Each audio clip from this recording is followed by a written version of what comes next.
మీకు వార్తలు రాయడం, విశ్లేషణ చేయడం వచ్చా? అన్యాయాన్ని ప్రశ్నించడం తెలుసా? ఇంకెందుకు ఆలస్యం? క్యూ న్యూస్ మిమ్మల్ని ఆహ్వానిస్తుంది.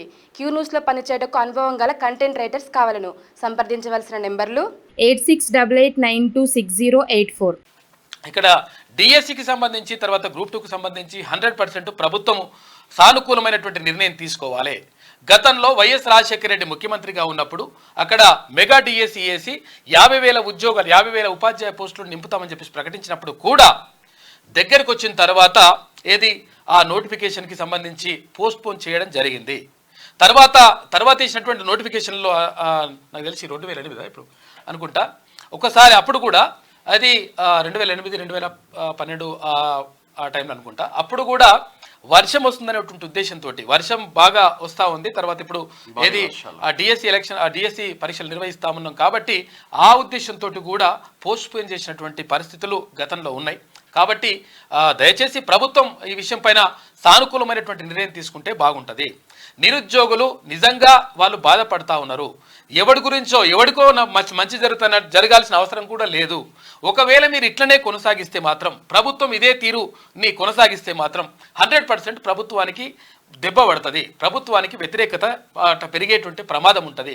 కాబట్టి దయచేసి మళ్ళీ చెప్తా ఉన్నాం. అంటే గతంలో ఇది పెద్ద పోస్ట్పోన్ చేయడం అనేటువంటిది పెద్ద రాజ్యాంగ విరుద్ధం ఏం కాదు. తర్వాత ఇది చేయలేనటువంటి పని కూడా ఏం కాదు. తర్వాత దీనికి న్యాయపరమైనటువంటి చిక్కులు కూడా ఏం రావు. కాబట్టి దయచేసి దీనిపైన 100% నిర్ణయం తీసుకోవాల్సిన అవసరం ఉన్నది.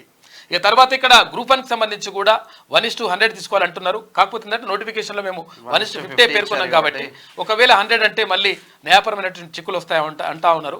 కాకపోతే మరి ఏపీలో చేసిండ్రు, మరి అటువంటి ఏదైతే పద్ధతి ఉంటుందో ఆ పద్ధతిని కూడా మరి తీసుకుంటే బాగుంటుందని చెప్పేసి నిరుద్యోగులు అడుగుతూ ఉన్నారు.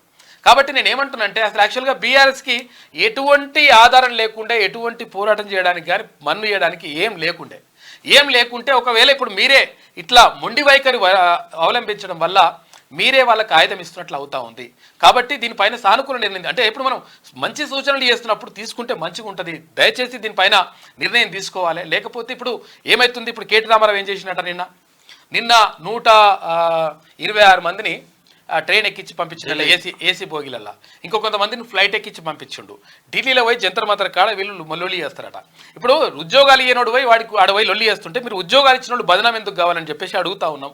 దయచేసి దీనిపైన మంత్రులు కానీ తర్వాత ముఖ్యమంత్రి కానీ తర్వాత ఎమ్మెల్యేలు కానీ మీరందరూ పోయి మాట్లాడండి. తర్వాత దీనిపైన చర్చించండి, అధికారులు పిలుచుకోండి. తర్వాత నీకు కావాలంటే ఒకసారి ఉస్మాన్ యూనివర్సిటీకి, ఒకసారి కాకతీయ యూనివర్సిటీకి, లేకపోతే శాతవాహన ఇక్కడ మహాత్మా గాంధీ యూనివర్సిటీకి వెళ్ళి అక్కడ పరిస్థితిని తెలుసుకోండి. వాళ్ళని డైరెక్ట్గా నేనేమంటున్నంటే మీరు ఎవరిని వీళ్ళు విద్యార్థి సంఘాలు అవసరం లేదు, విద్యార్థి సంఘాలు వాటిని పక్క పెట్టండి, పార్టీలు బీటీలను పక్కకు పెట్టండి. సాధారణ విద్యార్థులు ఎవరైతే ఉంటారో, సాధారణంగా నిజంగా వాళ్ళు అభ్యర్థులు ఎవరైతే ఉంటారో వాళ్ళతో మాట్లాడండి.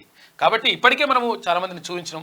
దయచేసి దీనిపైన నిర్ణయం తీసుకుంటే బాగుంటది. ఇంకా చాలా జూలై 16th రోజు రేవంత్ రెడ్డి కీ మీటింగ్, చాలా ఇంపార్టెంట్ మీటింగ్ పెడతా ఉన్నారు. మరి అక్కడ ఏమైనా డిసిషన్ తీసుకునే అవకాశం ఉందా లేదా అనేది చూడాల్సిన అవసరం ఉంటుంది. క్యూ న్యూస్ లో పనిచేయటకు సీనియర్ వీడియో ఎడిటర్స్ కావాలను. సంప్రదించవలసిన నెంబర్లు 8688926084.